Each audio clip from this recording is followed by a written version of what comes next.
बचपन आविष्कार का समय होता है।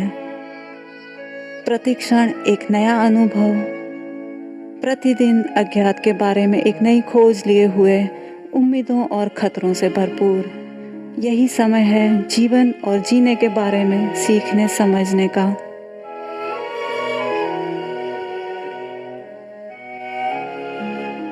पर जीवन के बारे में सीखना आज के बच्चों के लिए पहले के मुकाबले ज्यादा कठिन है। दुनिया इतनी तेजी से बदल रही है कि ऐसे में बच्चों के लिए उलझनों में पड़ जाना बहुत आसान है। अक्सर वे अपने जीवन की दिशा भी चूक सकते हैं।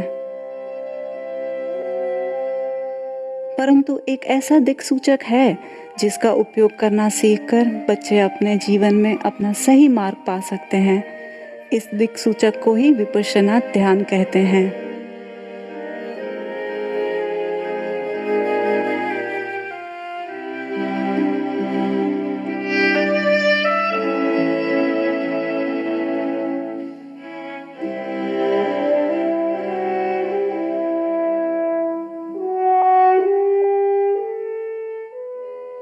विपश्यना का अर्थ है हर बात को वह जैसी हो उसे वैसे देखना, उसे अपने सही स्वरूप में पहचानना। यह भारत की पुरातन ध्यान की विद्या है जिसे करीब 2600 वर्ष पूर्व गौतम बुद्ध ने खोज निकाला था। आधुनिक काल में म्यांमा के सयाजी उबाखिन के भारतीय शिष्य श्री सत्यनारायण गोयनका द्वारा यह विद्या सिखाई जाती है। गोयनका जी के मार्ग निर्देशन में आज विश्व भर में करीब 80 केंद्रों में प्रौढ़ों वयस्कों के लिए विपश्यना के 10 दिवसीय शिविरों का आयोजन हो रहा है। बच्चों के लिए विशेषकर लघु शिविरों का आयोजन होता है।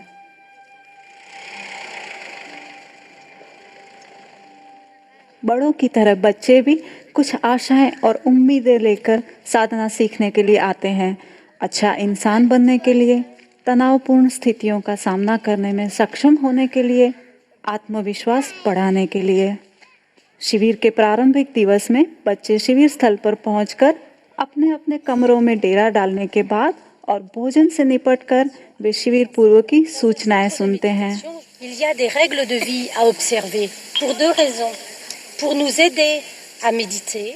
इनके अंतर्गत उन्हें शिविर स्थल, शिविर कार्यक्रम और अगले दिनों में जिन नियमों का पालन करना होगा उसके बारे में बतलाया जाता है। Alors très important aussi pour ne pas troubler l'atmosphère. उसके तुरंत बाद बच्चे ध्यान कक्ष में प्रवेश करते हैं जहां वे आचार्यों से प्रारंभिक निर्देश प्राप्त करते हैं। सबसे पहले बच्चे शिविर स्थल पर रहते हुए शील सदाचार पालन करने का व्रत लेते हैं, अर्थात वे वाणी और शरीर से कोई भी ऐसा काम नहीं करेंगे जिससे अपना और दूसरों का नुकसान या मन क्षुब्ध हो, अशांत हो। यह इस विद्या का महत्वपूर्ण अंग है। इससे मन शांत रहता है और अपने भीतर झांकने योग्य बन जाता है।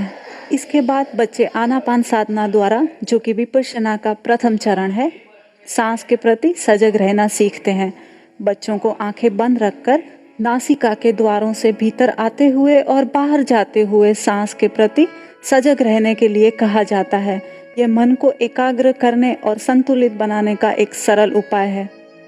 आश्चर्य की बात तो यह है कि सरल होते हुए भी यह काम कर पाना बड़ा कठिन है। मन बार बार यादों में, ख्यालों में, कल्पनाओं में या कभी कभी निद्रा में खो जाता है। हमारा काम है मन को बार बार सांस पर लाते रहना, जिससे यह एक जगह टिकने लगे और एकाग्र हो जाए। जाहिर है कि यह काम चुटकी बजाते ही नहीं हो जाता। इसमें समय लगता है और बार बार अभ्यास करना भी जरूरी है।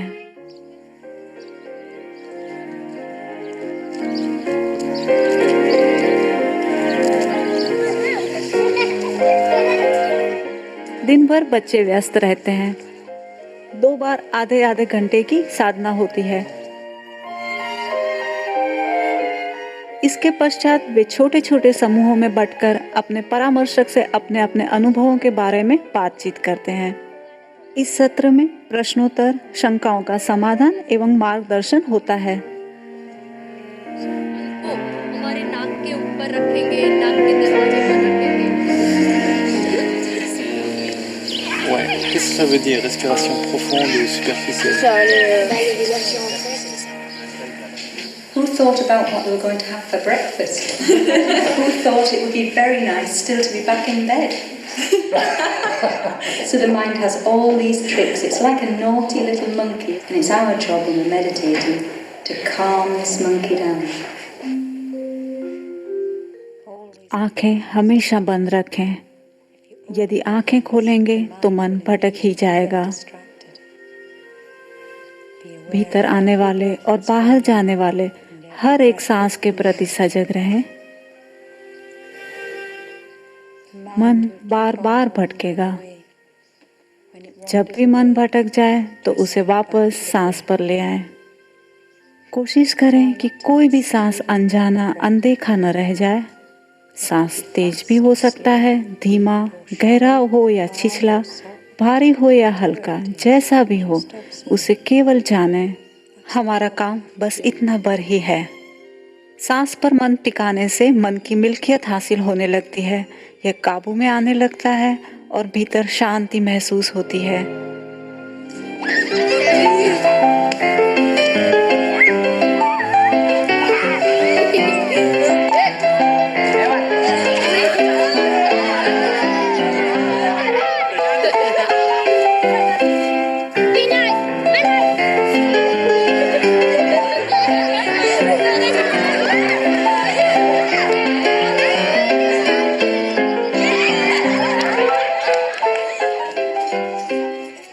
यह समय है आराम का, छुट्टी का।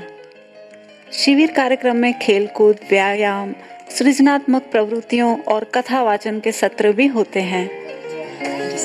He's very friendly and he's very lonely. And the rat said, we know lots of people he can talk to. So they said, come on, follow us. Bharat में आयोजित शिविरों में ध्यान पर आधारित कार्टून फिल्म्स का भी कभी-कभी समावेश किया जाता है, खासकर छोटी उम्र के बच्चों के लिए। समय बीतते बीतते बच्चे शिविर के कार्यक्रम में रम जाते हैं। बच्चों में कार्यक्रमों के प्रति रुचि जागती है और वे एक दूसरे से परिचित भी होने लगते हैं। वे जो कुछ कर रहे हैं उसका महत्व भी समझने लगते हैं।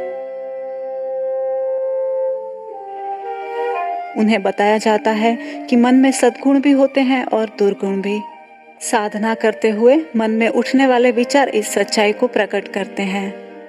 जब वे सांस को यानी वर्तमान की सच्चाई को ध्यान पूर्वक जानने में सफल होते हैं, तब नकारात्मक विचार धुंधले पड़ जाते हैं और केवल सकारात्मकता शेष रह जाती है।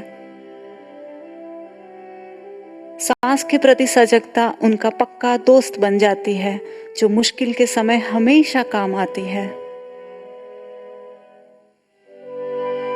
यह विद्या विपश्यना केंद्रों के अलावा विद्यालयों में भी सिखाई जाती है।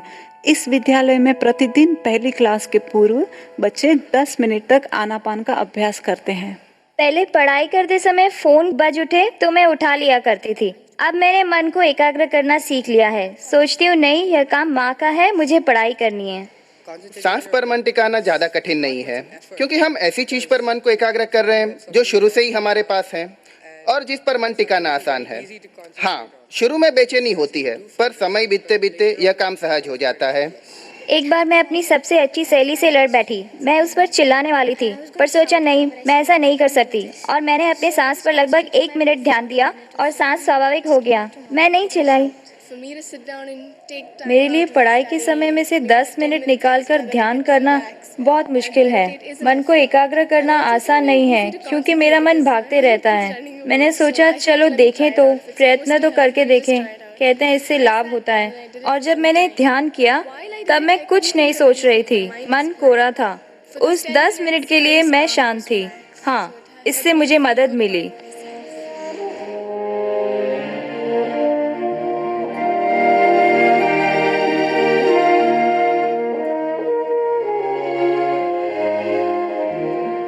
युवा पीढ़ी को अधिकतर जो दिया जाता है वह भौतिकवाद पर आधारित होता है। आनापान ध्यान साधना द्वारा बच्चे एक अलग दृष्टि पाते हैं, अपने भीतर झांक कर देखने की, अपनी वास्तविक आवश्यकताओं को पहचानने की, अपने भीतर के भय और आशंकाओं का सामना और समाधान करने की। अब उनके पास ध्यान का दिक्सूचक है। सांस के प्रति सजग रहकर और फिर बड़े होकर विपश्यना का अगला कदम उठाकर वे एक ऐसा मार्ग पाते हैं जो उन्हें अपने और औरों के लिए सुख और शांति की ओर अग्रसर करता है।